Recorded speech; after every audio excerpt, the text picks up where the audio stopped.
नमस्कार दोस्तों, आधुनिक हिंदी चैनल पर एक बार फिर से आप लोगों का स्वागत है। आइए हिंदी विषय की जो व्याकरणिक श्रृंखला है उसमें एक नया बिंदु जोड़ते हुए आगे बढ़ाते हैं। तो हिंदी व्याकरण का जो क्रम है अपना आधुनिक हिंदी चैनल पर जो क्रमबद्ध रूप में हम व्याकरण को पढ़ रहे हैं उसमें आज मैं आपके लिए लेकर आया हूं शब्द शक्तियां।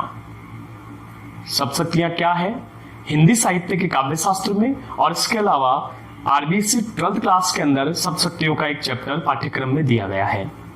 आप यदि 12वीं कक्षा के छात्र हैं तब भी, और इसके अलावा यदि आप किसी भी प्रतियोगी परीक्षा की तैयारी कर रहे हैं तब भी आपके लिए ये वीडियो पूर्णतः लाभकारी रहेगा।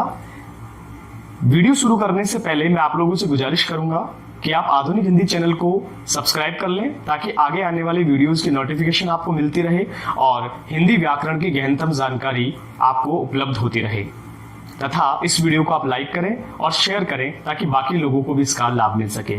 तो आइए शुरू करते हैं शब्द शक्तियां। हिंदी साहित्य में शब्द शक्ति क्या है, इसकी परिभाषा क्या है, उदाहरणों सहित हम इसको कंप्लीट करेंगे। तो अपना टॉपिक है आज का शब्द शक्ति। हिंदी साहित्य में शब्द शक्ति क्या है, सबसे पहले इसकी परिभाषा से हम बात करते हैं। सबसे पहले मैं इसकी परिभाषा लिखता हूं और फिर इसके अलग अलग प्रकारों पर हम चलेंगे। देखिए, सबसे पहले परिभाषा की अगर बात की जाए तो हम बात करेंगे कि शब्दों के या शब्दों में निहित अर्थगत शक्ति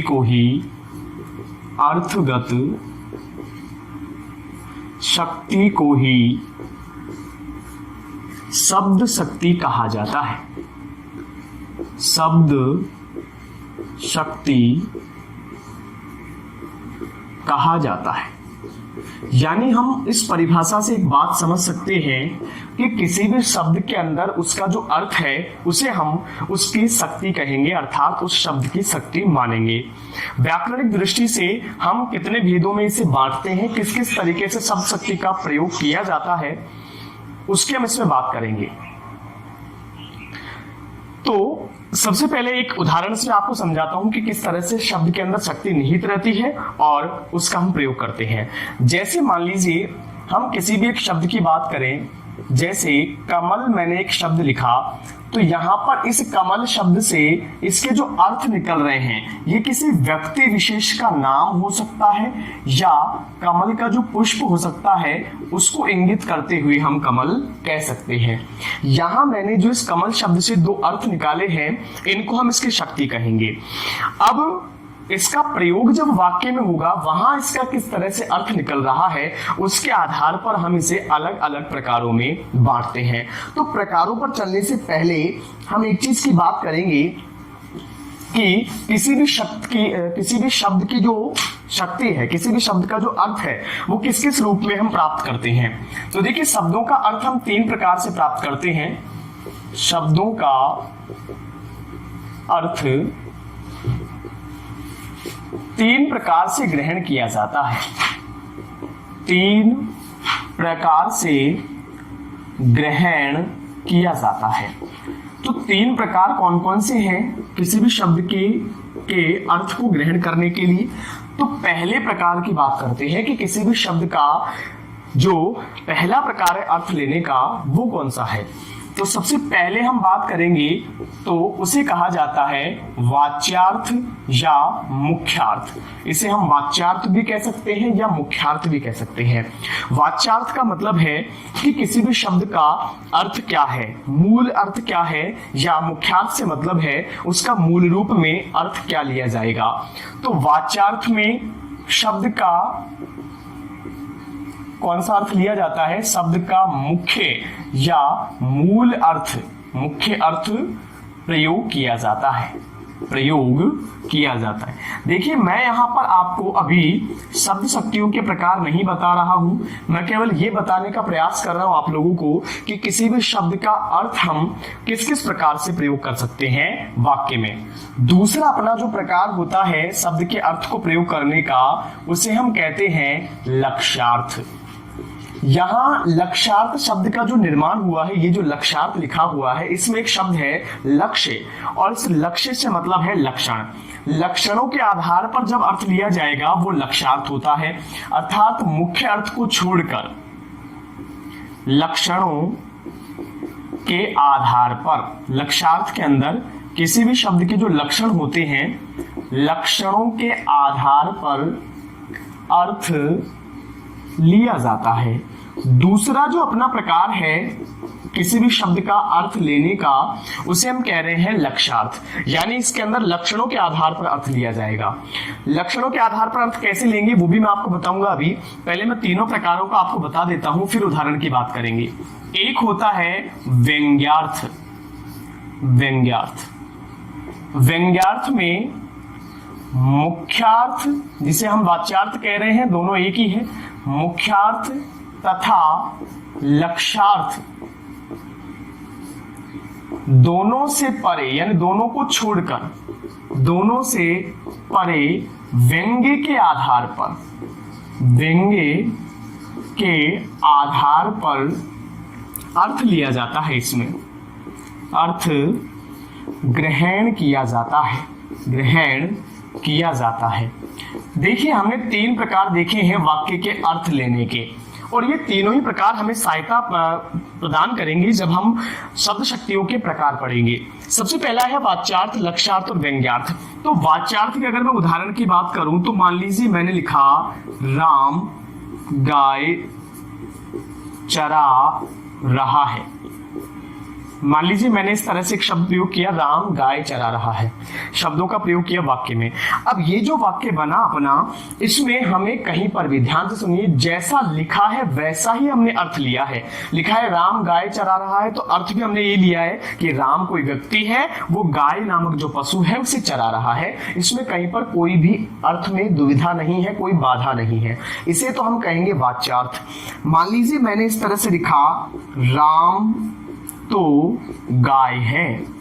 आप यहां पर देख रहे हैं कि राम एक व्यक्ति है और वो कभी भी गाय नहीं हो सकता, क्योंकि गाय तो चौपाया जानवर होता है, जबकि राम तो एक मनुष्य है जो कभी भी गाय नहीं हो सकता।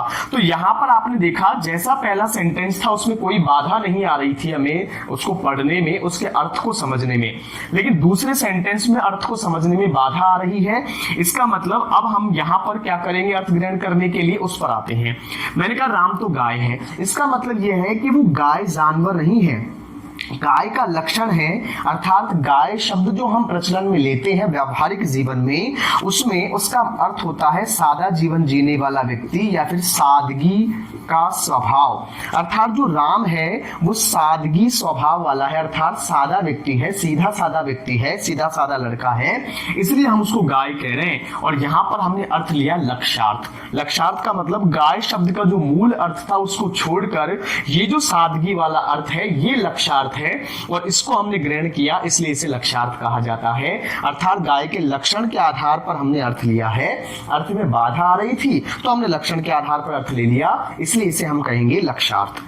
तीसरे प्रकार की बात करें व्यंग्य की। देखिए व्यंग्य में मैं एक चीज समझा दूं, व्यंग्यार्थ में जब प्रथम दृष्टि में पहली बार जब वाक्य को पढ़ेंगे तो वाच्यार्थ लगता है, हमें मुख्यार्थ लगता है, लेकिन साथ ही साथ जैसे ही वाक्य को पढ़ेंगे साथ साथ हमारे दिमाग में एक अर्थ और चलता रहता है, बस उसे ही हम व्यंग्य कहते हैं। जैसे मैंने कहा, मान लीजिए मैंने एक लाइन लिखी, पुजारी ने कहा अरे संध्या हो गई, अरे संध्या हो गई। यह एक वाक्य है मान लीजिए। अब जब प्रथम दृष्टि में हम इसको पढ़ा तो हमें लगा सीधा सीधा अर्थ है इसका कि पुजारी कह रहा है कि अरे संध्या हो गई, लेकिन सेंटेंस को पढ़ने पर एक अर्थ हमारे दिमाग में स्वतः ही चलता रहता है कि शायद पुजारी ऐसा इसलिए कह रहा है संध्या होने के लिए क्योंकि उसे पूजा करने जाना है, वो हो सकता है मंदिर जाना चाह रहा हो इसलिए उसने ऐसा कहा हो। अब ये जो मंदिर जाने वाला अर्थ हमारे दिमाग में आया, इसे हम व्यंग्यार्थ कहते हैं, इसे हम व्यंग्य कहते हैं। ठीक है, तो तीनों प्रकार आपको समझ में आए कि किसी भी शब्द को जब वाक्य में प्रयोग करते हैं तो उसका अर्थ हम तीन प्रकार से लेते हैं। वाच्यार्थ यानी सीधा सीधा अर्थ, लक्ष्यार्थ यानी लक्षण के आधार पर अर्थ, व्यंग्यार्थ यानी उसमें निहित किसी तीसरे अर्थ को इसमें ग्रहण करते हैं, उसे ही हम व्यंग्य कहते हैं। अब यहां पर मैंने जो तीन अर्थ प्रयोग किए आप अपनी नोटबुक में साथ साथ लिखते चलें। देखिए, सबसे पहले आप परिभाषा लिख लें शब्द शक्ति की, कि शब्दों में निहित अर्थगत शक्ति को ही शब्द शक्ति कहा जाता है। शब्दों का अर्थ तीन प्रकार से ग्रहण किया जाता है, वाच्यार्थ, लक्ष्यार्थ और व्यंग्यार्थ। तीनों प्रकार क्या है उनकी परिभाषा मैंने सामने लिखी है, इसे आप लिख लें और एक एक जो उदाहरण है उनको भी लिख लें। इसके बाद अब हम बात करेंगे शब्द शक्तियों के प्रकारों के बारे में। तो देखिए, शब्द शक्तियों के प्रकार क्या है। जो हमने तीन अर्थ लिए थे, शब्दों के तीन प्रकार से अर्थ ग्रहण किए थे, उन्हीं के आधार पर हम शब्द शक्तियों के तीन प्रकार देखेंगे। तो सबसे पहले तो शब्द शक्तियों के जो मूल प्रकार हैं काव्य शास्त्र के अनुसार उनकी बात करूंगा, और उसमें से हम कौन से प्रकार पढ़ने वाले हैं उनकी चर्चा करेंगे। तो आइए, सबसे पहले मैं एक पूरा प्रारूप बनाकर आपको समझा देता हूं कि कौन कौन से प्रकार हैं, फिर उनको हम विस्तार से पढ़ेंगे, पूरे विवरण के साथ उनको उसका अध्ययन करेंगे। देखिए, सबसे पहले अगर बात करें तो शब्द शक्ति का पहला जो प्रकार है उसे हम कहते हैं अभिधा शब्द शक्ति।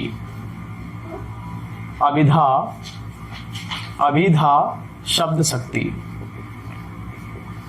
और पहला प्रकार हो गया अभिधा शब्द शक्ति। इसके बाद हम दूसरे प्रकार की बात करें तो अपना प्रकार आता है लक्षणा शब्द शक्ति। दूसरा प्रकार होता है लक्षणा शब्द शक्ति, और तीसरा मूल प्रकार है अपना व्यंजना शब्द शक्ति। व्यंजना शब्द शक्ति।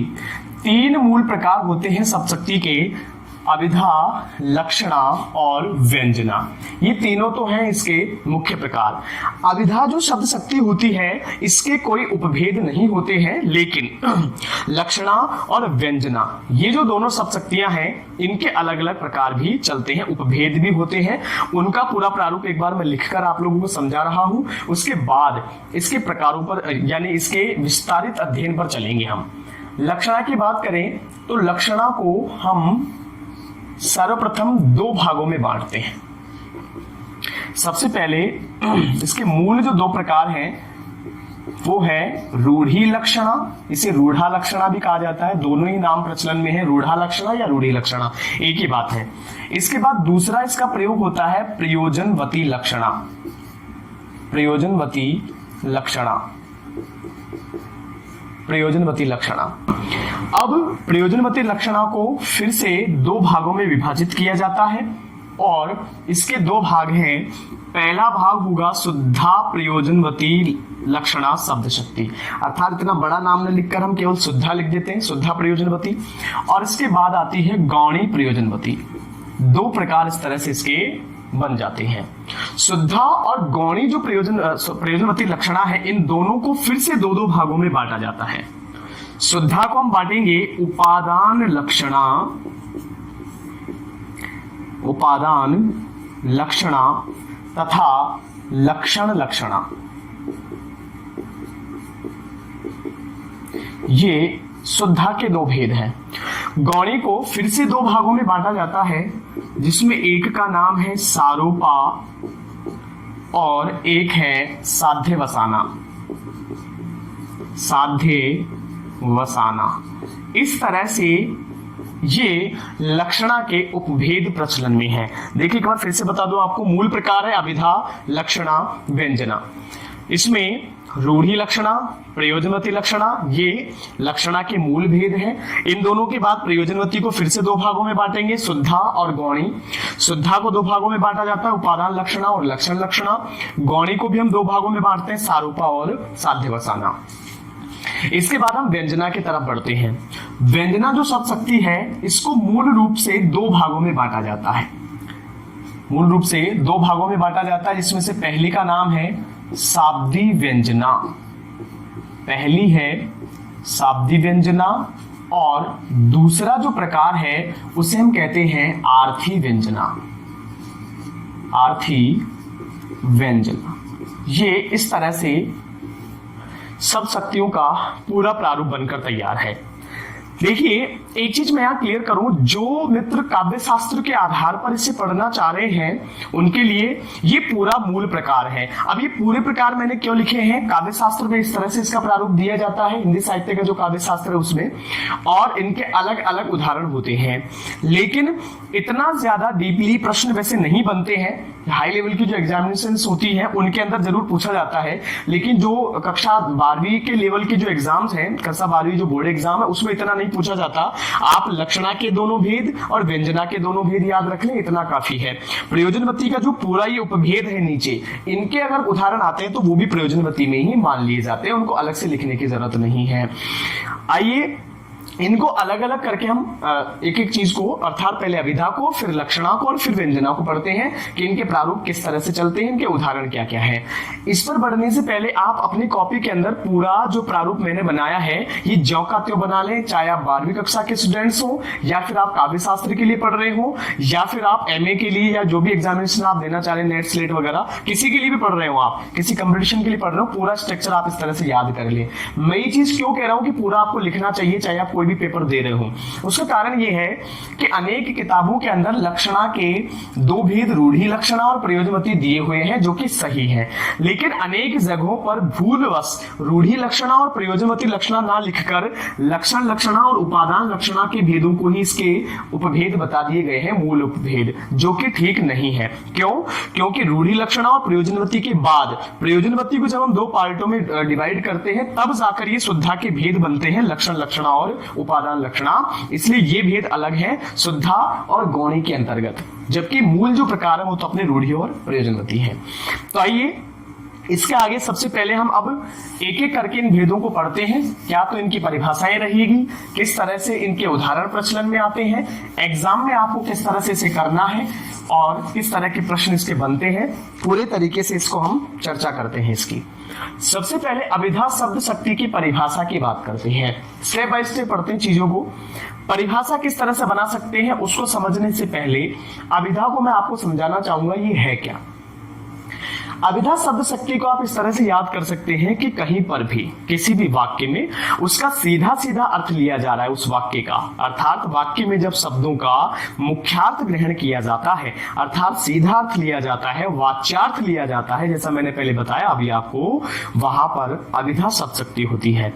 तो परिभाषा अपनी बनेगी कि वाक्य में, या इसको इस तरह से लिखें, जहां वाक्य में, आप साथ के साथ लिखते चलें, जहां वाक्य में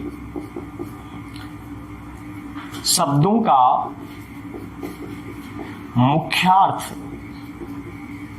मुख्यार्थ का मतलब ही वाच्यार्थ, मुख्यार्थ अथवा वाच्यार्थ, इसे अभिधेयार्थ भी कहा जाता है। तो अभिधेयार्थ लिखने की जरूरत नहीं है यहां, क्योंकि अभिधेयार्थ का मतलब अभिधा का अर्थ, तो उसको आगे लिखने की जरूरत नहीं है। आप केवल ये लिखें जहां वाक्य में शब्दों का, यहां पर का लगाना मैं भूल गया, ऊपर लिख देता हूं, शब्दों का मुख्यार्थ या वाच्यार्थ ग्रहण किया जाता है, ग्रहण किया जाता है, वहां अभिधा शब्द शक्ति होती है, वहां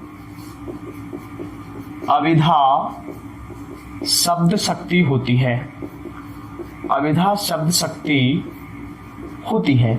यह हमने परिभाषा बना ली इसकी कि जहां पर मुख्य अर्थ ग्रहण किया जाएगा वहां अभिधा शब्द शक्ति होगी। अब मुख्य अर्थ कैसे ग्रहण किया जाता है,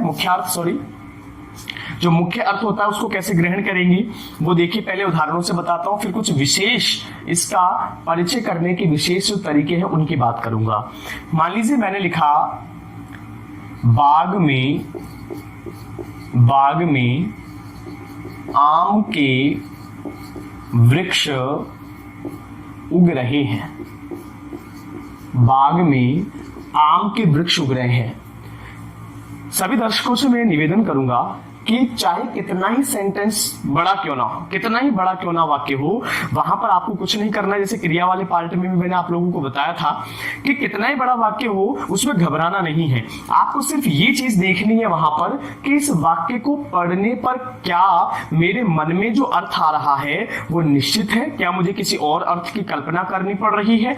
अगर नहीं तो वो अभिधेय अर्थ है, अर्थात वो अभिधा शब्द शक्ति का प्रकार है, जहां पर वाक्य को पढ़ने पर ये लगे कि जैसा लिखा हुआ है वैसा ही मैं अर्थ ग्रहण कर रहा हूं, जैसा लिखा है वैसा ही पढ़ रहा हूं और वैसा ही समझ में आ रहा है, तो फिर अभिधा शब्द शक्ति है। मैंने कहा बाग में आम के वृक्ष उग रहे हैं, यहां पर सब वाक्यों को पढ़ने पर जो सेंटेंस बना उसका मतलब यह है कि बाग में आम के वृक्ष उगे हुए दिखाई दे रहे हैं। कोई अलग से हमें अर्थ लेने की जरूरत नहीं पड़ी और किसी शब्द के अर्थ में बाधा भी नहीं आई। जैसे पिछला जो परीक्षा था, सॉरी 12वीं कक्षा के जो पिछले एग्जाम्स थे, मुझे याद नहीं संतो कौन से सत्र में आया था, शायद ये 16 सत्र की बात होगी।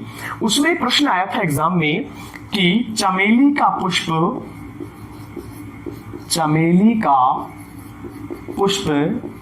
श्वेत वर्ण का सुगंधित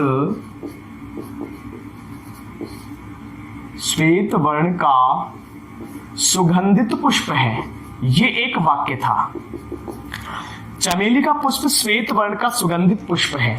ये जो पूरा वाक्य लिखा हुआ है इसमें कई विद्यार्थियों को कंफ्यूजन भी था कि इसमें चमेली के पुष्प का रंग बताया गया है श्वेत वर्ण, तो उसका लक्षण है, तो क्या इसमें लक्षणा शब्द शक्ति है? नहीं, बिल्कुल नहीं। आपको सिर्फ एक चीज याद रखनी है, चाहे उसमें किसी की विशेषता बताई गई हो या नहीं बताई गई हो, आपको सिर्फ एक चीज देखनी है उस वाक्य में कि वाक्य को पढ़ने पर क्या मेरे मन में जो अर्थ आया वो एक ही है, क्या उसमें बाधा आई? अगर बाधा नहीं आ रही है, एक ही अर्थ समझ में आ रहा है और जैसा लिखा है वैसा समझ में आ रहा है, सीधा सीधा अर्थ आ रहा है, वहां पर अभिधा शब्द शक्ति होगी। ये वाक्य हमें कह रहा है कि चमेली का जो फूल है वो सफेद रंग का होता है और सुगंधित होता है। बस ये तो बताना चाह रहा है कि चमेली का जो पुष्प है वो सफेद रंग का होता है, सफेद वर्ण का होता है और सुगंधित है। सीधा सीधा अर्थ है, तो अभिधा शब्द शक्ति है, इसमें कहीं कोई डाउट नहीं है। इसके अलावा मान लीजिए मैंने लिखा मैदान में बच्चे क्रिकेट खेल रहे हैं। आप यहां पर देख रहे हैं कि मैदान में बच्चे क्रिकेट खेल रहे हैं। इस वाक्य को पढ़ने पर हमें कोई अन्य अर्थ लेने की आवश्यकता नहीं पड़ रही। इस वाक्य को पढ़ने मात्र से हमें पूरा सेंटेंस समझ में आ रहा है, अलग से किसी अर्थ को ग्रहण करने की या फिर किसी तरह की बाधा की समस्या हमें इसमें दिखाई नहीं दे रही है। सीधा सीधा अर्थ है, इसका मतलब अभिधा शब्द शक्ति है।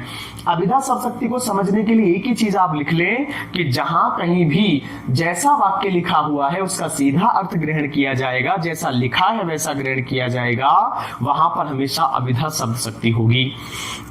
ये उदाहरण आपने लिख लिए। अब आप एक काम करें, नीचे एक नोट लगाएं और नोट में आप लिखिए कि अधिकांशतः है।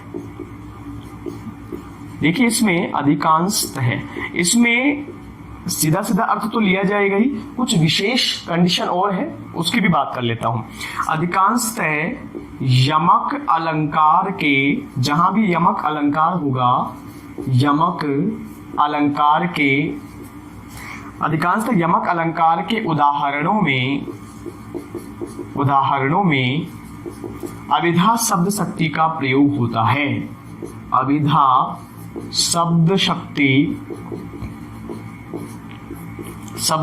का प्रयोग होता है। जहां कंप्लीट कर देता हूं मैं इसे, प्रयोग होता है। यहां पर मैं एक बात बताऊं आपको, हमने अलंकार पहले पढ़ लिए हैं। अगर कोई मित्र पहली बार इस वीडियो को देख रहा है या कोई स्टूडेंट इस वीडियो को देख रहा है तो पहले वो जाकर यमक अलंकार का वीडियो देख ले, अर्थात पहले मैंने जो अलंकारों की वीडियो अपलोड किए हैं उनको जाकर कंप्लीट कर ले, ताकि वो ये समझ सके कि यमक अलंकार होता क्या है और फिर वो अभिधा को समझ पाए। अगर आपको पता नहीं है, आप पहली बार इस चैनल पर आए तो पहले तो चैनल को सब्सक्राइब कर लें आप, ताकि आने वाली वीडियोस आपको मिले। और दूसरी बात ये कि अगर आप अलंकार पढ़ना चाहते हैं तो डिस्क्रिप्शन में नीचे लिंक दिया हुआ है, वहां से जाकर के आप उसे देख सकते हैं। तो देखिए जहां कहीं भी यमक अलंकार होगा वहां पर अभिधा शब्द शक्ति का प्रयोग होगा, ये निश्चित बात है। अब इतना विवरण होने के बाद कुछ मुख्य बातें और है अभिधा के बारे में, उसकी चर्चा करते हैं, फिर लक्षणा की बात करेंगे। तो आप इसे वीडियो रोक कर लिख ले, आपके पास ऑप्शन है। उसके बाद आगे आइए। तो आगे बात करें हम अभिधा में, तो दोस्तों आपको एक बात बताना चाहूंगा मैं कि जो हम शब्द प्रयोग करते हैं, चाहे वो कोई सा ही शब्द क्यों ना हो, वो जो शब्द होते हैं, पहले आप पिछले क्लास में कंपलसरी हिंदी अगर आपने पढ़ी है, जो 12वीं के स्टूडेंट्स हैं मैं उनको कह रहा हूँ, कंपटीशन वाले स्टूडेंट्स की बात नहीं कर रहा, जो 12वीं कक्षा के स्टूडेंट्स उन्होंने देखा होगा कि उन्होंने शब्दों के रूप पढ़े थे, कि शब्दों के प्रकार, उसमें आपने पढ़ा था रूढ़ शब्द, यौगिक शब्द और योग रूढ़ शब्द। उन तीनों की बात हम अभिधा में करेंगे। देखिए, शब्दों का सीधा अर्थ ग्रहण किया जाएगा। तो सबसे पहले हम यहां पर लिखेंगे शब्दों के प्रकार। लिखे नहीं, आप पहले समझे। शब्दों के प्रकार की बात करें तो पहला प्रकार होता है शब्दों का रूढ़। और रूढ़ क्या है वो देखिए सबसे पहले। तो रूढ़ शब्द में मैं एक लाइन लिखता हूं, वे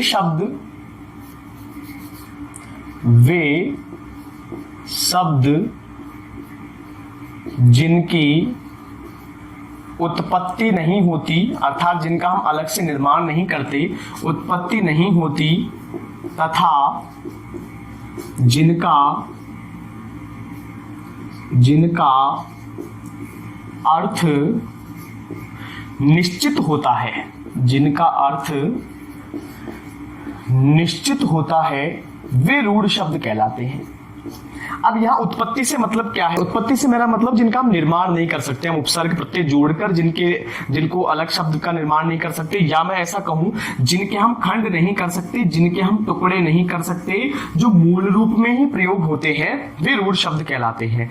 यदि रूढ़ शब्द भी अभिधा के लिए प्रयोग किए जाएं और उनका सीधा अर्थ लिया जाए, आपको तो सिर्फ ये याद रखना शब्द कोई सा भी हो, लेकिन सीधा अर्थ लिया जाए, वहां पर हमेशा रूढ़ शब्द होता है और शब्द शक्ति होती है अभिधा। अब इसके उदाहरण की बात करें, रूढ़ शब्दों के उदाहरण कैसे होते हैं। रूढ़ शब्दों के उदाहरण में जैसे मान लीजिए मैंने लिखा गाय। गाय एक शब्द है जो हमेशा से प्रचलन में है, इसकी उत्पत्ति नहीं होती, अर्थात गा और ये इन दोनों शब्दों को अलग नहीं कर सकते। अगर हम अलग करेंगे तो सार्थक शब्द नहीं बचेंगे। गाय, घड़ा, जो हमेशा से ही इसमें प्रचलन में है हमारे सामाजिक पर्यावरण में, जैसे गाय, घड़ा, मुंह, ठंडा, ये सारे जो शब्द हैं, ये शब्द, घोड़ा आदि जो शब्द होते हैं, ये सारे शब्द वे हैं जिनके हम टुकड़े नहीं कर सकते, जिनके हम खंड नहीं कर सकते, जिनकी उत्पत्ति नहीं होती, मूल अर्थ में प्रयोग होते हैं हमेशा। लेकिन अब एक चीज मैं आपको क्लियर कर दूं, मेरा मतलब कतई ये नहीं है कि ये हमेशा अपने मूल अर्थ में ही प्रयोग होंगे, नहीं। मैं तो ये कहना चाह रहा हूं कि इनका जो अर्थ प्रयोग हो रहा है, या जैसे गाय का मतलब चौपाया जानवर, घड़ा का मतलब पानी डालने के लिए जो पात्र प्रयोग करते हैं, मुंह जैसे हमारे शरीर का अंग है, ठंडा एक गुण है पदार्थ का, तो ये जो शब्द है ये मूल अर्थ में प्रयोग हो रहे हो किसी वाक्य में यदि, तो फिर वह अभिधाई होगी। दूसरा प्रकार होता है अपने यौगिक। यौगिक, देखिए यौगिक से मतलब है, योग में जब एक प्रत्यय लगाते हैं तो यौगिक बनता है, अर्थात जिन शब्दों का योग किया जाए, जहां पर दो शब्दों को आपस में जोड़ के या फिर उपसर्ग प्रत्ययों का प्रयोग करके शब्द का निर्माण किया जाए, वे यौगिक होते हैं। तो यहां पर लिखेंगे इन शब्दों की, जिन शब्दों की उत्पत्ति होती है, उत्पत्ति होती है, उत्पत्ति से मतलब निर्माण, जिनको हम बना सकते हैं अपनी मर्जी से जोड़कर, जिन शब्दों की उत्पत्ति होती है, जिन शब्दों की उत्पत्ति होती है, अर्थात होती है, अर्थात अलग अलग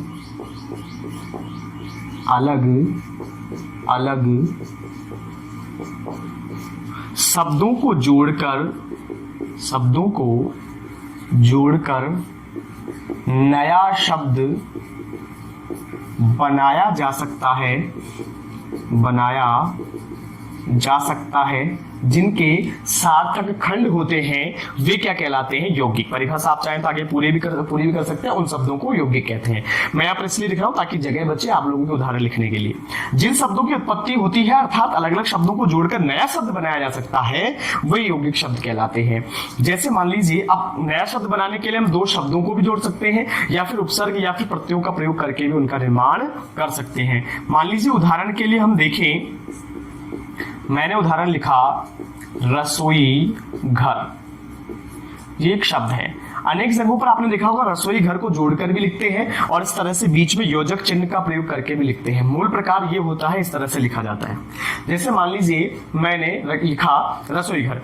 अब यहां आप देख रहे हैं रसोई एक शब्द है और घर एक शब्द है, दोनों शब्दों को जोड़कर प्रयोग कर दिया गया, इसलिए यह यौगिक शब्द है। अब यदि रसोई घर का मतलब जहां रसोई बनाई जाती है, जहां खाना बनाया जाता है, उस जगह को हम रसोई घर कह रहे हैं, इस मूल अर्थ में इसका प्रयोग करें कि रसोई घर में खाना बन रहा है, तो फिर वो अभिधा का प्रकार होगा, क्योंकि हमने यौगिक शब्दों का सीधा अर्थ प्रयोग किया है। आगे हम लिख सकते हैं जैसे विद्यालय। विद्यालय शब्द जो है, इसमें आप देख रहे हैं दो अलग अलग शब्द है। मैंने कहा था यहां पर हम दो अलग अलग शब्द नहीं बना सकते, यहां पर दो अलग अलग शब्दों को जोड़कर बनाते हैं। इसमें आप देख रहे हैं एक तो है विद्या और एक है आलय। आलय का मतलब घर, विद्या यानी विद्या ज्ञान जो हम ग्रहण करते हैं। दो अलग अलग शब्दों को जोड़ा गया, इसलिए बस ये क्या हो गया, यौगिक शब्द हो गया। जैसे मान लीजिए शरीर शब्द में हम एक प्रत्यय लगाएं तो शारीरिक शब्द बनता है, तो एक प्रत्यय अलग है। मैंने कहा था उपसर्ग और प्रत्यय जोड़कर भी बना सकते हैं, तो शरीर शब्द में एक लगाया तो शरीर से संबंधित हो गया और शारीरिक हो गया, ये यौगिक शब्द है। अगर मैं कहूं कि शारीरिक कमजोरी मनुष्य को दुखी कर देती है, अगर ऐसा वाक्य हमने लिखा तो शारीरिक का हमने सीधा अर्थ लिया है, यौगिक शब्द है, और इसलिए वो जो है अभिधा का प्रकार कहलाएगा। तीसरा प्रकार होता है शब्दों का जिसे हम कहते हैं योग रूढ़।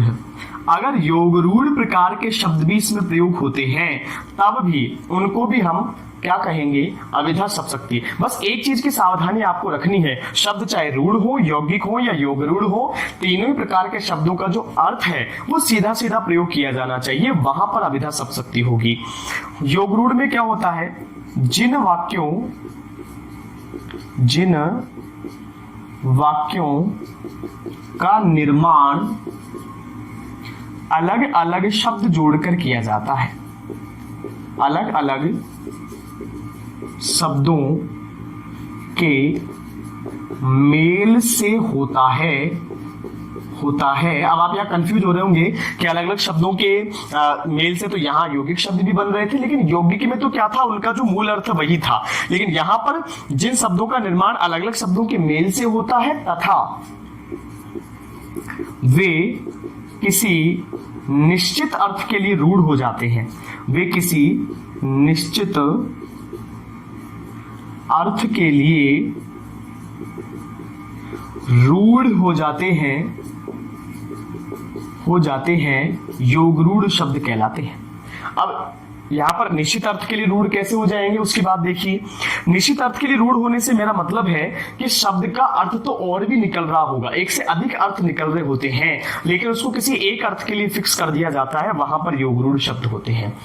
अगर मैं इसकी एक बात करूं कि योग रूढ़ शब्द में जो समास होता है और समास में जो बहुव्रीहि समास हम प्रयोग करते हैं, बहुव्रीहि समास के सारे उदाहरण जो है, सारे जो शब्द हैं वो योग रूढ़ कहलाते हैं।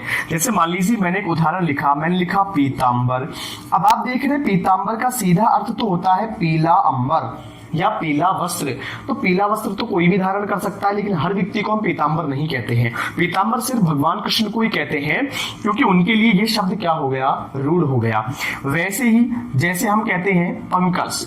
अब पंकज शब्द को अगर हम देखें तो पंक मूल शब्द है और जय इसमें प्रत्यय जुड़ा हुआ है, तो पंकज शब्द बना। अब पंकज का मतलब होता है पंक यानी कीचड़, जय यानी जन्म लेने वाला, जो कीचड़ में जन्म लेता है।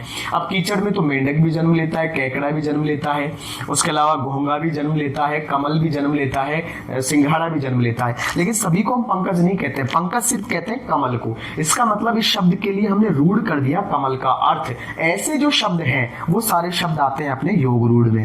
तीनों प्रकार के जो शब्द हैं, तीनों प्रकार के शब्दों का सीधा अर्थ कहीं भी लिया जाएगा, मैं फिर कह रहा हूं आपको, तो वहां पर हमेशा अभिधा शब्द शक्ति होगी। अगर मैं ऐसा कह दूं यहां पर कि बगीचे में पंकज खिल रहे हैं, तो मैंने सीधा अर्थ लिया पंकज जो है कमल है और वो खिल रहे हैं, तो सीधा सीधा अभिधा शब्द का प्रकार है। तो दोस्तों इस प्रकार अभिधा शब्द को आपने देखा कि ये जो तीन प्रकार के शब्द होते हैं, तीनों को मूल अर्थ में प्रयोग किया जाए अभिधा शब्द होगी। इसके अलावा अगर यमक अलंकार का प्रयोग किया जाए वहां भी अभिधा शब्द होगी, और किसी भी वाक्य में शब्दों का सीधा सीधा अर्थ हो, हमें अन्य अर्थ की कल्पना न करनी पड़े, वहां अभिधा शब्द होती है। अब इस क्रम को आगे बढ़ाते हैं और अब हम चलते हैं लक्षणा शब्द के ऊपर। आप इस प्रकार को लिख लें, वीडियो रोककर भी आप लिख सकते हैं, इसलिए मैं इसे मिटा देता हूं। आगे चलिए। अब अभिधा शब्द शक्ति की एक विशेषता और है, और वो विशेषता ये है कि अभिधा शब्द शक्ति हमें व्यंजना और लक्षणा दोनों शब्द शक्तियों को समझने में सहायता पहुंचाती है। कैसे पहुंचाती है, आइए चर्चा करते हैं। दूसरे प्रकार की हम बात कर रहे हैं, और अपना दूसरा प्रकार है लक्षणा शब्द शक्ति। लक्षणा शब्द शक्ति क्या है? तो लक्षणा शब्द शक्ति में आप देख रहे हैं इसमें स्वयं ही लक्षण लिखा हुआ है, और लक्षण का मतलब है किसी भी शब्द में निहित जो अर्थ है उसका लक्षण, और वाक्य में उसको कैसे प्रयोग किया गया है वो बताता हूं आपको मैं। सबसे पहली बात अगर करें तो लक्षणा में जो अर्थ ग्रहण किया जाता है, जैसे अभिधा में अभिधेय अर्थ था, सीधा अर्थ था, मुख्यार्थ था, वाच्यार्थ था, कुछ भी कह लें आप, वैसे यहां पर लक्ष्यार्थ होता है। और लक्ष्यार्थ से मतलब है लक्षणा के आधार पर अर्थ लेना, लक्षण के आधार पर अर्थ लेना। अगर इसकी परिभाषा की बात करें तो हम लिखेंगे जहां वाक्य में, आप साथ साथ लिखते चले, मैं बोल भी रहा हूं, जहां वाक्य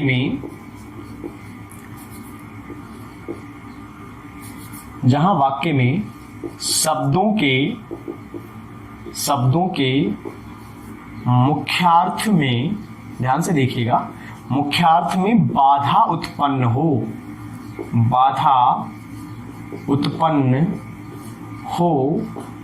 तथा लक्षणों के आधार पर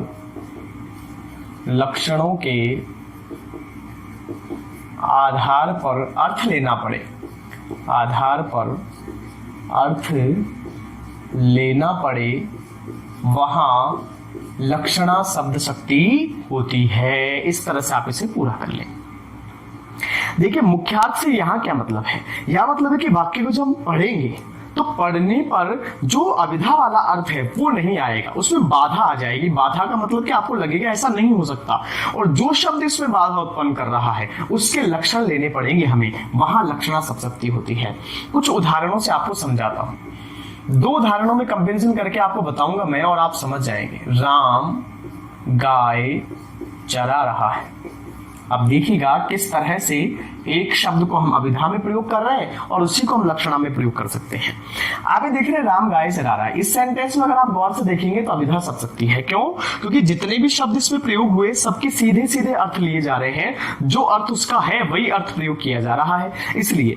लेकिन अगर इस वाक्य को मैं इस तरह से लिख दूं कि राम तो गाय है, आप देख रहे हैं यहां मैंने लिखा राम गाय चरा रहा है, कोई इसमें जो है बाधा नहीं थी, सीधा सीधा अर्थ था, तो यहां तो थी अभिधा शब्द शक्ति। इस सेंटेंस में तो शब्द शक्ति का प्रकार है अभिधा, लेकिन शब्दों का प्रयोग करने के तरीके से पता चलता है कि उसमें शब्द शक्ति कौन सी है। मैंने पहले आपको कहा था कि शब्द का प्रयोग कैसे हुआ है वो आपको ध्यान रखना है। मैंने कहा राम तो गाय है। अब आप देखेंगे कि राम कभी गाय नहीं हो सकता। क्या राम जानवर हो सकता है? हम किसी का नाम ले रहे हैं कि वो राम है और वो गाय है, तो क्या कोई मनुष्य जानवर हो सकता है? क्या किसी मनुष्य को हम जानवर के रूप में देख सकते हैं? तो इसका जो अर्थ है गाय का, वो बाधा उत्पन्न कर रहा है इस वाक्य में। इसका जो सीधा अर्थ है वो पकड़ में नहीं आ रहा है, क्योंकि राम गाय नहीं हो सकता। अब इसमें बाधा उत्पन्न करने का काम कर रहा है ये गाय शब्द। इस गाय शब्द का लक्षण है कि सामाजिक परिवेश में हम गाय उसको कहते हैं। जैसे कई बार आपने देखा होगा किसी लड़की के लिए अधिकांशतः बोला जाता है, कोई बुरा न माने, कि ये हमारी लड़की तो गाय है। भाई हमारी लड़की तो सीधी सादी है, उसके गाय शब्द प्रयोग किया जाता है। तो यहाँ पर गाय शब्द जो है सामाजिक परिवेश में सादगी के लिए प्रयोग होता है। पहले भी मैं आपको बता चुका हूँ, सादगी से मतलब है सीधे स्वभाव के लिए। तो राम बेचारा सीधे स्वभाव का व्यक्ति है, सीधा साधा है, तो यहाँ पर हम लिख देंगे सीधा व्यक्ति है, इसलिए उसको हम गाय कह रहे हैं। और हमने अब इसको समझ लिया कि राम तो गाय है, इसका मतलब राम सीधा साधा व्यक्ति है। इस गाय शब्द के लक्षण के आधार पर अर्थ ले लिया हमने कि राम गाय है, इसका मतलब राम सीधा साधा व्यक्ति है। ये जो हमने लक्षण लिया, इसके कारण ही इसको हम कह रहे हैं लक्षणा शब्द शक्ति।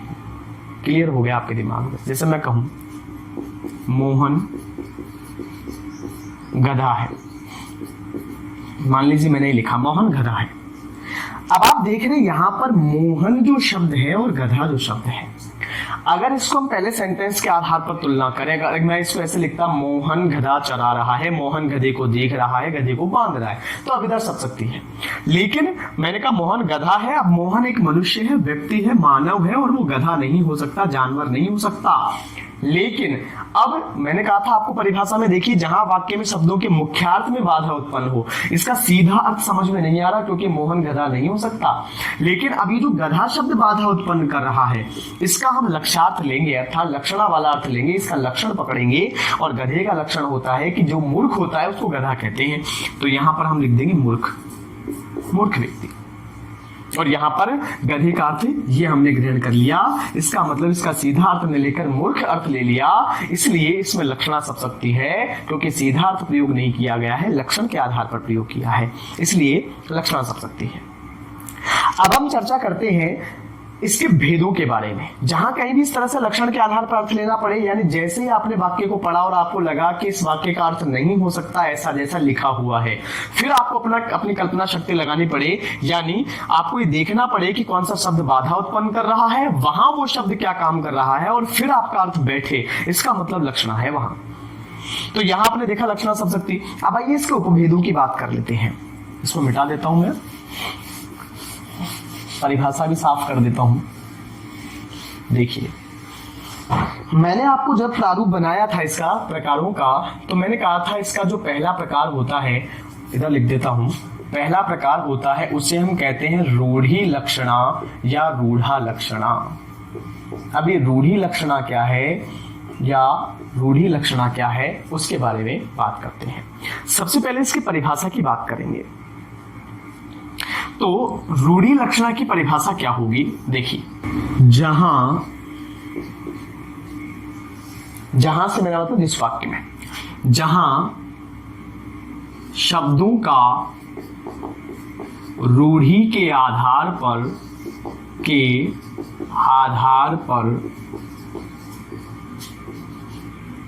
लक्षार्थ ग्रहण किया जाए, लक्षणों के आधार पर लक्षार्थ ग्रहण किया जाए, वहां रूढ़ी लक्षणा होती है या रूढ़ी लक्षणा सब्सक्ति होती है। देखिए सबसे पहले मैं परिभाषा को समझा दूं आपको। जहां शब्दों के रूढ़ी के आधार पर लक्षार्थ शब्दों का यहाँ का नहीं लगाया मैंने, का लगा देता हूं। जहां शब्दों का रूढ़ी के आधार पर लक्षार्थ ग्रहण किया जाता है, वहां रूढ़ी लक्षणा सब्सक्ति होती है। अब देखिए रूढ़ी क्या है, यहां रूढ़ी से मतलब है परंपरा, जो हमारा लोक प्रचलन है, जो पुरानी परंपराएं हैं, उन परंपराओं के आधार पर अर्थ लिया जाए, वहां पर रूढ़ी लक्षणा होती है। बहुत ही महत्वपूर्ण बात अगर मैं आपको बताऊं तो मित्रों यह है सीधी सीधी बात कि जहां पर हिंदी के मुहावरों का प्रयोग किया जाएगा, मुहावरों का प्रयोग, वहां पर रूढ़ी लक्षणा का प्रयोग माना जाता है। जिस किसी भी वाक्य में यदि मुहावरे का प्रयोग हो जाए तो आप फिक्स मान लेना कि वहां पर रूढ़ी लक्षणा का प्रयोग हुआ है। कैसे हुआ है, जैसे मैंने कहा राम मेरी आंखों का तारा है, यह हमने एक वाक्य लिखा, राम मेरी आंखों का तारा है। सबसे पहले तो आपको मैं ये बता दूं कि इसमें लक्षणा सब्सक्ति क्यों है और फिर रूढ़ी क्यों है, उसकी बात करेंगे। तो देखिए जैसे मैंने पढ़ा राम मेरी आंखों का तारा है, तो क्या कोई व्यक्ति आंखों का तारा हो सकता है? क्या आंख में तारा बन के बैठ सकता है क्या? हम यहाँ पर व्याकरण की बात कर रहे हैं, देखिए तो वो नहीं हो सकता कभी भी।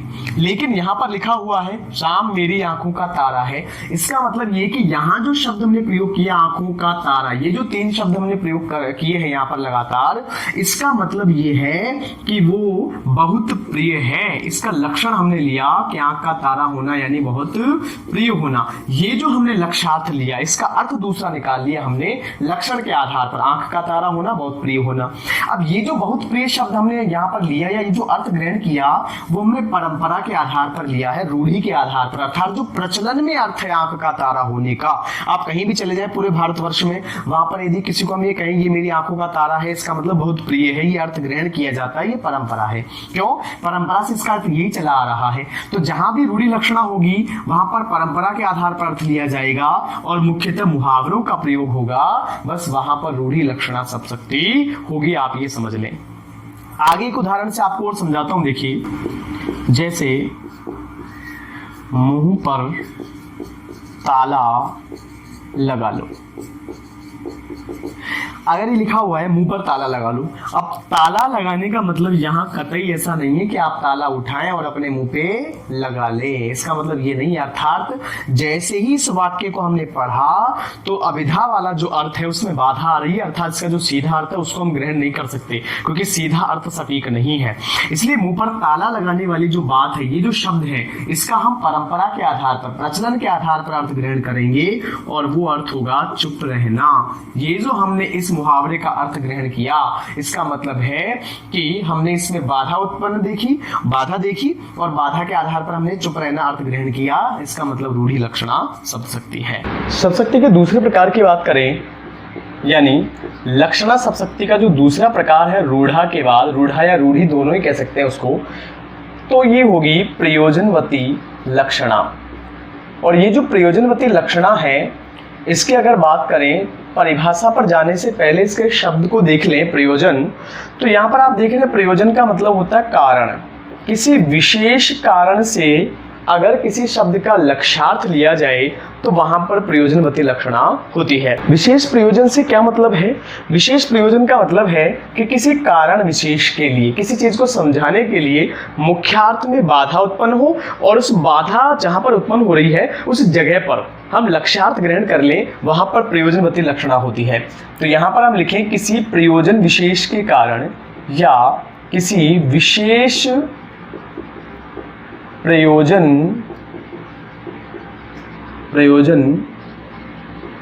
के कारण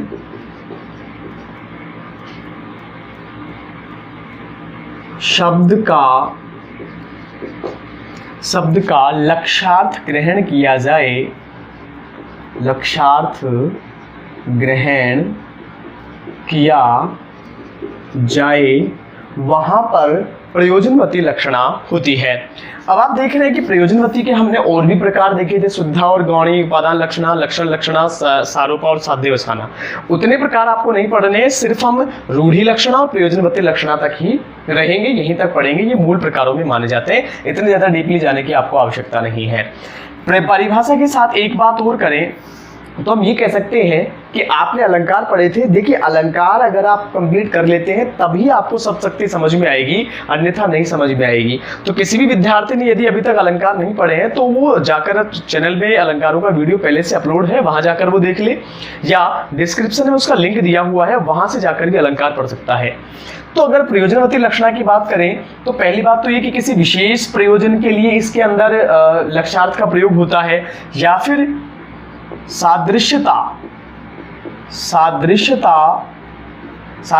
से मतलब है तुलना करने वाले, तुलनात्मक, सादृश्यता या तुलना दर्शाने वाले अलंकारों का इसमें प्रयोग होता है। अब आपने देखा होगा अलंकारों का इसमें प्रयोग होता है। अब सादृश्यता या उपमा या तुलना दर्शाने वाले जो अलंकार हैं उनमें हम गिनते हैं, उपमा को गिनते हैं, रूपक को गिनते हैं तथा उत्प्रेक्षा को भी गिनते हैं। तो इन अलंकारों का जहां भी प्रयोग होगा वहां पर आप पाएंगे कि हमेशा प्रयोजनवती लक्षणा का ही प्रयोग हुआ है, या मैं यूं कहूं कि वहां पर लक्षणा शब्द शक्ति का प्रयोग माना जाएगा, क्योंकि रूढ़ा लक्षणा में तो हम केवल मुहावरों का प्रयोग करते हैं और इसके अंदर हम सादृश्यता संबंध वाले अलंकारों का प्रयोग करते हैं। प्रयोजनवती के उदाहरणों की बात करें तो जैसे मान लीजिए मैंने कहा राजस्थान वीर है। आप यहां देख रहे हैं राजस्थान को वीर कहा गया है, लेकिन राजस्थान कोई सजीव व्यक्ति नहीं है जिसको हम वीर कह दें। इसका मतलब ये कि विशेष कारण से राजस्थान को वीर कहा गया है, और वह विशेष कारण ये है कि व्यक्ति राजस्थान के लोगों को वीर कहना चाह रहा है, इसलिए उसने कहा राजस्थान वीर है। मान लीजिए एक वाक्य है कि भाले प्रवेश कर रहे हैं, भाले प्रवेश कर रहे हैं, ये एक वाक्य है। यहां पर आप देख रहे हैं भाला कहीं भी प्रवेश नहीं कर सकता।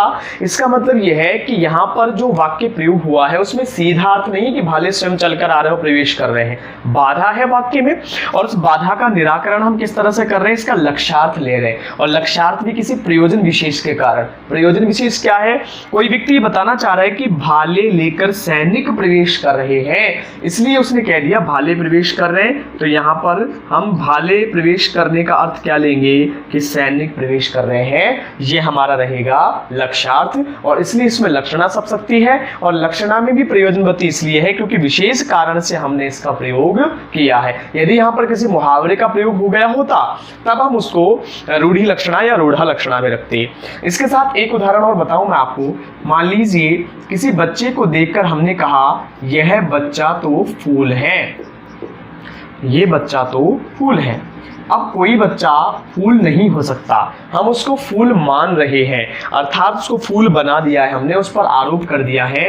और दोस्तों आपने अलंकारों में पढ़ा होगा कि जहां पर आरोप किया जाता है वहां पर रूपक अलंकार होता है। इसमें भी रूपक अलंकार का प्रयोग हुआ है। एक तरह से कहें तो वैसे अलंकारों का प्रयोग कविता में अधिक होता है, कविता में ही माना जाता है, गद्यांश में नहीं माना जाता। ये गद्य रचना का उदाहरण है एक तरह से वाक्य। लेकिन यहाँ पर अगर हम इसके अर्थ को देखें, क्योंकि अर्थगत होती है सप्तशती, अर्थ को देखें तो बच्चे को फूल बना दिया गया है। वाक्य को पढ़ते ही वाक्य में बाधा आ रही है कि बच्चा फूल नहीं हो सकता, लेकिन उसको समानता के कारण फूल माना गया है। विशेष कारण से उसको सुंदर दर्शाने के लिए यहाँ फूल का अर्थ क्या लेंगे, सुंदर। उस बच्चे को सुंदर दर्शाने के लिए यह विशेष प्रयोजन था, इसलिए इसमें प्रयोजनवती लक्षणा सप्तशती का प्रयोग हुआ है। यदि आपको प्रकार समझ में आ रहा है तो ठीक है। अगर आप बोर्ड एग्जाम की तैयारी कर रहे हो, प्रकारों पर मान लीजिए मेन एग्जाम में क्वेश्चन इस तरह से आया कि प्रकार आपको नहीं समझ में आ रहा है, तो इन उदाहरणों में आप डायरेक्ट लक्षणा सप्तशती भी लिख सकते हैं, वो गलत नहीं होगा। अगर मैं कंपटीशन की बात करूं, वहां पर अगर प्रकार दिए हुए हैं तो फिर आपको प्रकारों पर जाना पड़ेगा। अगर प्रयोजनवती ऑप्शन में तो प्रयोजनवती करें, नहीं है डायरेक्ट लक्षणा है तो लक्षणा करें। आइए इसके बाद हम अगली सप्तशती का जो अगला प्रकार है उसकी ओर बढ़ते हैं। सप्तशती का अगला प्रकार यानी कि अंतिम प्रकार हमने लिखा था व्यंजना सप्तशती। व्यंजना सप्तशती क्या है, उसके दोनों प्रकारों के बारे में देखेंगे। तो सबसे पहले व्यंजना की परिभाषा की बात करेंगे हम। व्यंजना शब्द शक्ति, देखिए व्यंजना सप्तशती, जैसा कि यहां पर व्यंजना शब्द लिखा है, मैंने शुरुआत में जब आपको बताया था कि वाक्य तीन तरह से प्रयोग होते हैं, वाक्य के अर्थ हम तीन तरह से प्रयोग करते हैं, लक्ष्यार्थ या वाच्यार्थ, जैसे लक्ष्यार्थ, वाच्यार्थ और व्यंग्यार्थ। तो व्यंग्यार्थ प्रयोग होता है व्यंजना में, यानी इसके अंदर व्यंग्य प्रयोग किया जाता है, जिसे हम व्यंग्यार्थ कहते हैं, पहली बात। दूसरा, अगर परिभाषा लिखूं मैं तो इस तरह से लिख सकता हूं, जहां वाक्य में शब्दों का व्यंग्यार्थ प्रयोग किया जाता है, व्यंग्यार्थ प्रयोग किया जाता है, वहां व्यंजना शब्द शक्ति होती है, वहां व्यंजना शब्द शक्ति होती है। यह बन गई इसकी अपनी एक परिभाषा। और अब हम इसके उदाहरणों की बात करेंगे और उससे बिल्कुल कंप्लीट हो जाएगा कि व्यंजना शब्दशक्ति होती क्या है। व्यंजना शब्दशक्ति में व्यंग्य किया जाता है, जैसा कि मैंने आपको कहा, मैंने शुरू में भी आपको एक उदाहरण बताया था कि मान लीजिए पुजारी ने कहा अरे संध्या हो गई, इसका मतलब वो हमारे कल्पना में एक अर्थ और आ रहा है कि शायद वो ऐसा इसलिए कह रहा है क्योंकि उसे मंदिर जाना है। इसमें मैं अगर एक बात ऐड करूं तो आप ये कह सकते हैं कि इसमें न तो मुख्यार्थ आता है, मुख्यार्थ भी ग्रहण नहीं करेंगे, और न लक्ष्यार्थ आता है, न तो मुख्यार्थ और ना ही लक्ष्यार्थ, दोनों ही प्रयोग नहीं होते। इसमें व्यंग्यार्थ आता है, अर्थात प्रथम दृष्टि में पढ़ने पर जब आप पहली बार पढ़ेंगे तो मुख्यार्थ महसूस होता है या मुख्यार्थ प्रतीत होता है, ये सही शब्द है, मुख्यार्थ प्रतीत होता है, लेकिन कल्पना में यानी हमारे मस्तिष्क में अपने आप ही स्वतः ही, आपको कुछ करने की जरूरत नहीं, स्वतः ही आपके दिमाग में दूसरा अर्थ चलता रहेगा। कल्पना में एक अर्थ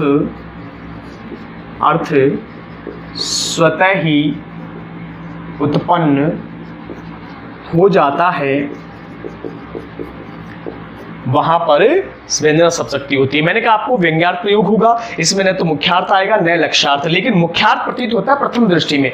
जब आप किसी वाक्य को पहली बार पढ़ोगे तो आपको लगेगा सीधा सीधा अर्थ है, लेकिन उस व्यंग्यार्थ के साथ साथ स्वतः ही अपनी कल्पना में, स्वतः ही आपके मस्तिष्क में एक अर्थ और साथ चलता रहेगा, यानी एक अर्थ और कल्पित होता रहेगा कि शायद ऐसा इसलिए कहा गया है, तो वहां पर व्यंग्यार्थ होता है हमेशा। इसके उदाहरणों के साथ इसके प्रकारों को देखते हैं, वहां आपको ज्यादा समझ में आएगा, क्योंकि प्रकारों के जो उदाहरण होंगे वो स्वतः ही व्यंजना के उदाहरण हो जाएंगे। तो अगर व्यंजना डायरेक्ट लिखते हैं तब भी सही है, और अगर आप उपभेदों के नाम उसमें ऐड कर देते हैं, जैसा कि मैंने पहले भी कहा, तब भी वो सही होगी। तो देखिए इसके उदाहरणों की बात करते हैं और प्रकारों की।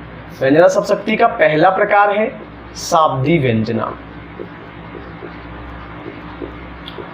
शाब्दी व्यंजना, देखिए शाब्दी व्यंजना क्या है, इसके नाम से आपको क्लियर करता हूं। पहले यहां पर शाब्दी जो शब्द बना है वो बना है शब्द से, यानी हम इसको इस तरह से समझ सकते हैं कि जब व्यंजना शब्द में निहित हो, अर्थात जो व्यंग्यार्थ रहेगा वो किसी शब्द पर आधारित हो और उस शब्द को हटा देने पर व्यंग्यार्थ भी नष्ट हो जाए, वहां पर शाब्दी व्यंजना होती है। इसकी परिभाषा लिख सकते हो आप, जहां व्यंग्यार्थ शब्द पर आधारित हो तथा उस शब्द को, जिस शब्द पर व्यंग्यार्थ है उस शब्द की बात कर रहा हूं मैं, उस शब्द को हटा देने या बदल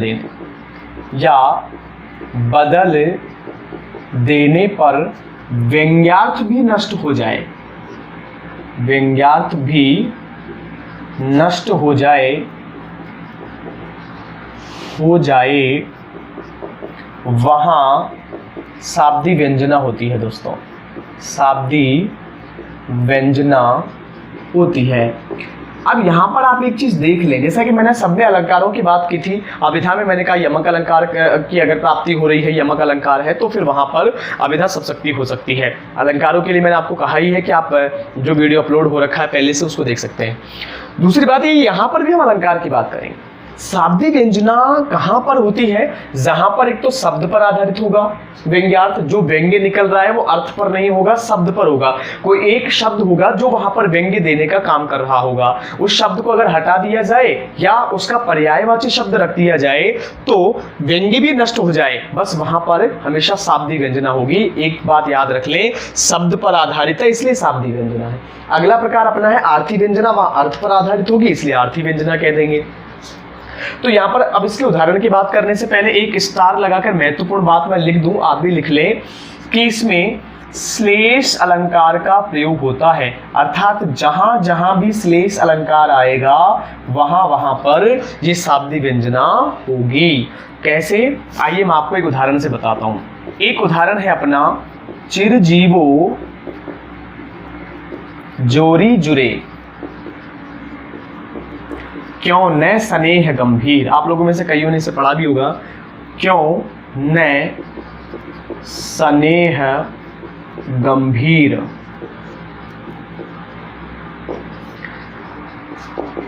ए वृषभानुजा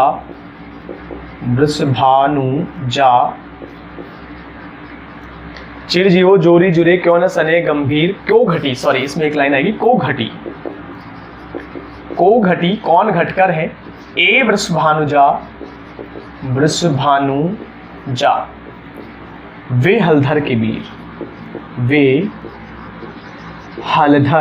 वीर। इस उदाहरण को अगर आपने ध्यान से पढ़ लिया तो फिर आप शाब्दी व्यंजना को स्वतः समझ जाएंगे। मैंने आपको कहा भी है जहां जहां श्लेष अलंकार होगा वहां शाब्दी व्यंजना होगी। व्यंग्यार्थ शब्द पर आधारित होगा, शब्द को हटा देंगे तो व्यंग्य भी नष्ट हो जाएगा, वहां पर शाब्दी व्यंजना की पहचान होगी। श्लेष अलंकार है ही। आइए उदाहरण से देखते हैं। उदाहरण है चिरजीवो जोरी जुरे क्यों न सने गंभीर। पहले तो इसका अर्थ समझा दूं आपको। चिरजीवो को मतलब हमेशा जीवित रहे, हमेशा बनी रहे, जोरी यानी जोड़ी, जुरे यानी जुड़ना, क्यों न सने गंभीर प्रेम मजबूत क्यों नहीं होगा, क्योंकि कवि कहता है कि दोनों की जोड़ी हमेशा बनी रहे। किस किस की बनी रहे बाद में बात करेंगे। दोनों का प्रेम हमेशा बना रहे। क्यों? को घटी, क्योंकि दोनों में से कोई भी घटकर नहीं है, छोटा नहीं है। एक तरफ तो वृषभानुजा है और वे दूसरी तरफ हलधर के वीर है। अब यहां पर वृषभानुजा कौन है? देखिए, ये जो वृषभानुजा शब्द लिखा है इसको अगर हम तोड़ें तो यहां पर एक शब्द तो निकलता है वृषभानु और एक निकलता है जा। मैंने आपको बताया था अलंकारों की वीडियो में कि श्लेष अलंकार का मतलब है, श्लेष का मतलब चिपकना, जहां एक ही शब्द के अर्थ अलग अलग चिपके हुए हो, एक ही शब्द के अर्थ अलग अलग निकले, वहां श्लेष होता है। और यहां भी श्लेष है दोस्तों। कैसे है? यहां पर एक तरफ तो वृषभानु और जा, ये दो शब्द हमने अलग अलग कर लिए। वृषभानु को अलग किया, जा को अलग किया। वृषभानु राधिका जी के पिता है, उनका नाम है वृषभानु, और जा यानी पुत्री। तो वृषभानु जी की जो पुत्री है अर्थात राधा। दूसरी तरफ हम कह रहे हैं वे हलधर के वीर, अर्थात एक तरफ तो वृषभानु की पुत्री राधा है और दूसरी तरफ हलधर के वीर, और हलधर कहते हैं बलदाऊ जी को। बलदाऊ और वीर यानी भाई। दूसरी तरफ बलदाऊ के भाई हैं और बलदाऊ के भाई कौन है? श्री कृष्ण। यहाँ कवि कहते हैं कि एक तरफ तो राधा है जो वृषभानु की पुत्री है और दूसरी तरफ भगवान कृष्ण है जो बलदाऊ के भाई हैं। दोनों में से कोई भी घटकर नहीं है, तो उनका प्रेम प्रगाढ़ क्यों नहीं होगा, अर्थात प्रेम मजबूत क्यों नहीं होगा। ये तो हुआ एक अर्थ, लेकिन इसमें साथ साथ दूसरा अर्थ और चल रहा है। मैंने कहा था एक अर्थ हमेशा ही दिमाग में चलता है, कैसे चलेगा, और श्लेष में तो हमेशा एक के दो अर्थ निकलते हैं। तो यहाँ पर वृषभानु का अर्थ एक और निकलता है। क्यों? क्योंकि इसमें दो शब्द हैं, वृषभ और अनुजा। वृषभ का मतलब बैल है और अनुजा यानी बहिन, और वृषभ की बहिन कौन होगी? वृषभ की बहिन होगी गाय। गाय तो यानी वृषभानुजा का एक अर्थ तो राधा था और एक वृषभ अनुजा का अर्थ क्या निकल रहा है? गाय। और उधर भी आप देखेंगे हलधर के वीर। अब हलधर किसान को भी कहते हैं और हलधर के वीर यानी साथी। किसान के साथी कौन होते हैं? बैल। तो हलधर के साथी यानी जो हलधर किसान है उसके साथी कौन है? बैल है। अब एक तरफ तो ये था कि एक तरफ राधा है और दूसरी तरफ कृष्ण है, इसलिए प्रेम मजबूत है। लेकिन इसका श्लेष वाला अर्थ जो श्लिष्टार्थ है वो कह रहा है कि एक तरफ तो गाय है और दूसरी तरफ बैल है, दोनों एक ही जाति के हैं, तो फिर प्रेम तो मजबूत होगा ही। अब आप यहाँ देख रहे हैं कि यहाँ जो हमने ये जो अर्थ निकाला, अलग अलग जो व्यंग्य निकाला दोनों के पर, यहाँ पर ऐसा लग रहा है भगवान कृष्ण और राधा के प्रेम पर कभी व्यंग्य कर रहा हो। तो ये जो व्यंग्य हमने निकाला वो एक तो निकल रहा है वृषभानुजा से और एक निकल रहा है हलधर शब्द से। अगर मान लीजिए मैं वृषभानुजा की जगह इसको हटाकर राधा रख दूं और हलधर के वीर की जगह कृष्ण रख दूं मैं, कि प्रेम प्रगाढ़ क्यों नहीं होगा? क्योंकि एक तरफ तो राधा है दूसरी तरफ कृष्ण है, तो उनका भी महत्व है अपना अपना। लेकिन आप देखेंगे इसको अगर फिर इस तरह से हम पढ़े राधा और कृष्ण लिखकर, तो जो श्लेष वाला अर्थ है, जो व्यंग्यार्थ है, वो नष्ट हो जाएगा। इसलिए इसमें शाब्दी व्यंजना है, क्योंकि शब्दों के आधार पर इसमें व्यंग्य का निर्माण किया गया है। तो आप इस उदाहरण को भी लिख लें। ये जो मैंने अलग अलग प्रकार बताए हैं आपको श्लेष अर्थ के, वो भी आप इसे लिख लें वीडियो रोककर। और मैं अब आगे बढ़ता हूं अगले प्रकार की तरफ। तो आइए, अगला प्रकार अपना कहता है व्यंजना का, और वो है आर्थी व्यंजना। दोस्तों, आर्थी व्यंजना पर पहुंचने से पहले मैं एक बात आपसे कहना चाहूंगा कि यदि आप लोगों को मेरे द्वारा बनाए गए वीडियो पसंद आते हैं तो आप उसे लाइक करें, शेयर करें दोस्तों के साथ, और चैनल को सब्सक्राइब कर लें ताकि नोटिफिकेशन आपको मिलता रहे। तो मैंने आपको बताया था, जब व्यंजना को शुरू किया तब मैंने आपको बताया था कि आर्थी व्यंजना हो या शाब्दी व्यंजना हो, दोनों में ही, यानी जहाँ जहाँ भी व्यंजना शब्द शक्ति होगी वहाँ पर पहली बार जब हम वाक्य को पढ़ेंगे तो हमें जो अर्थ प्रतीत होगा वो वाच्यार्थ लगेगा, अर्थात अभिधा वाला अर्थ लगेगा। लेकिन जब उस वाक्य को पढ़ेंगे तो साथ साथ एक अर्थ और कल्पना में चलता रहेगा, बस वहाँ पर हमेशा व्यंजना शब्द शक्ति का प्रयोग होगा। आइए किस तरह से होगा देखिए, मैं बताता हूँ। मान लीजिए किसी व्यक्ति ने कहा कि रजनीगंधा खिल गई। यहाँ रजनीगंधा फूल की बात कर रहा हूँ मैं, रजनीगंधा खिल गई।